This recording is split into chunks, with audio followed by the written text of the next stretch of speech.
So guys, I got news for you. I got news. The Iran war is over. It's over, people. We did it. Mission accomplished, right? Right, everybody. Yeah, so apparently Trump has he has declared the Iran war as terminated in letter to Congress. Now I'm a little bit surprised about that, considering we still have hundreds of billions of dollars worth of military assets all around the region. We have tons of troops that are being paid with, my personal tax dollars being funneled out of my pocket.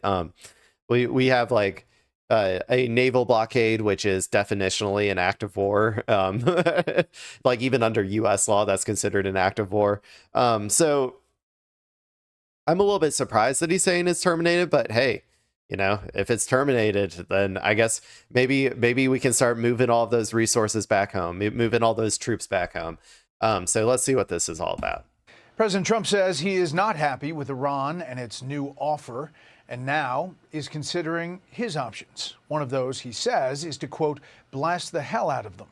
This comes as his administration technically states the Iran conflict is over in a letter to Congress. It says the ceasefire that began in early April is still holding. That is seen by many lawmakers as a maneuver designed to avoid the need for congressional. It's a reset, everybody. Don't you know how timers work? He had 60 days, and then he declared a reset, and he declared a ceasefire. Like, he could just, he at least did it for a few weeks. He could have just done it for a couple hours. He's like, okay, we're going to have a ceasefire. And then 1 hour later, he's like, okay, the ceasefire is off. And then he gets another 60 days, I'm trying to think of an analogy. I don't know. I'll try and think of one on the side. Congressional approval of the action at 60 days. Senior White House correspondent Peter Doocy has details tonight, live from the North Lawn. Good evening, the douche. Peter.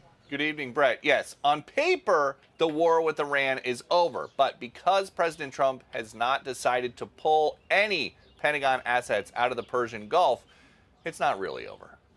They're asking for things that I can't agree to. Negotiations with Iran continue. As the White House writes to Congress, the hostilities that began on February 28, 2026 have terminated. That's key, because if those hostilities ran longer than 60 days in a row, President Trump would need to ask Congress for permission to continue to comply with the War Powers Act.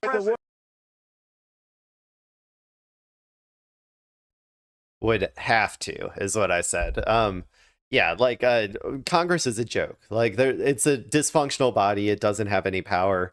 He doesn't have to do anything really anymore. Trump has proven that the only thing that matters is the executive branch. The executive branch can do whatever it wants, whenever it wants, and there's nothing Congress or the courts or anybody can do to stop him, which, is bad. Overall, it is bad. But I always say, look for silver linings, right? And the silver lining here is that if you do get a left populist, a true like Bernie crap politician in there, they can do whatever the fuck they want. Like there's no stopping them. The Congress can try to stop them. It's not going to happen. Like, you can just do whatever you want, and you can ignore Congress. You can ignore the courts. Trump has shown that to be the case. So there is a silver lining to this. Our country can maybe get fixed if we get the right politician into the presidency who just ignores everything that the courts and Congress says. War powers. Every other president considered it totally unconstitutional, and we agree with that. Thousands of missiles and bombs have fallen on Iran during Operation Epic Fury, and Vice President Vance, according to The Atlantic, expressed his concerns about the availability of certain missile systems in discussions with President Trump.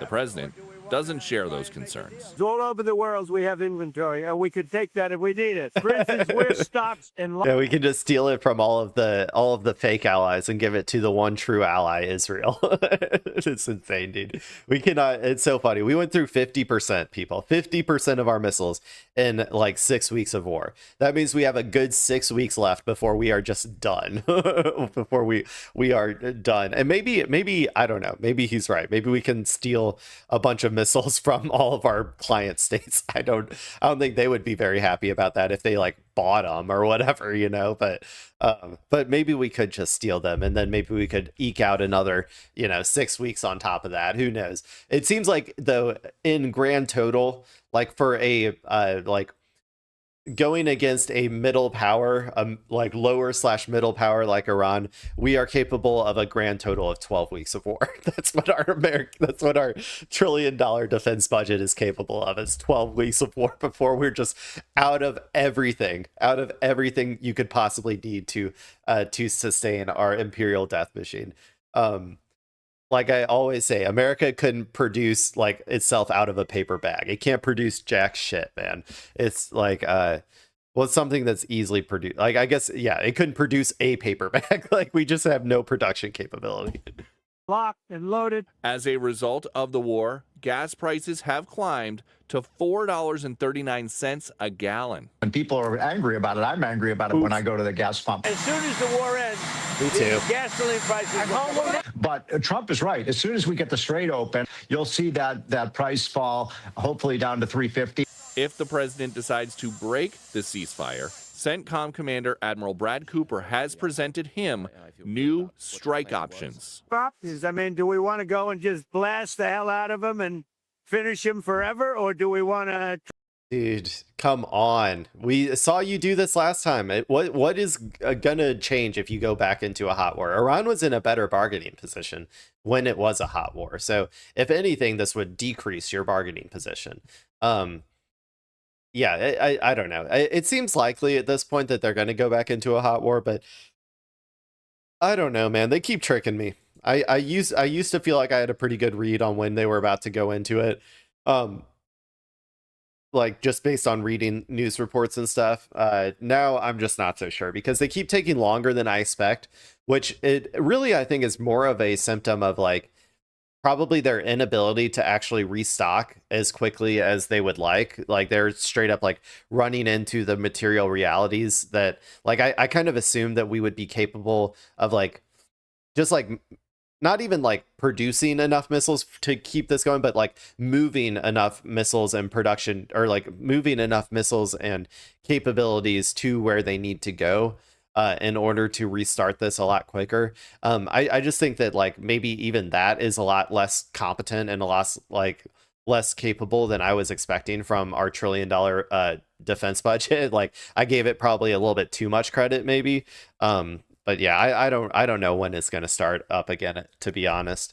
Or if it will. Yeah, I'm just straight up like 50-50 at this point. Try and make a deal. I mean, those are the options. Do you want to go blast the hell out of them? I prefer not. On a human basis, I prefer not, but that's the option. On a human basis. President Trump's words there don't make it sound like another military strike against Iran is imminent, but it is also extremely unlikely that he's going to declare Epic Fury officially over until Iran says the magic words, no nuclear weapons. Brett. And Peter, President Trump is pulling out troops from Germany? Yes, we just got word from the Department of... We got another story on that later, so I don't need to hear that right now.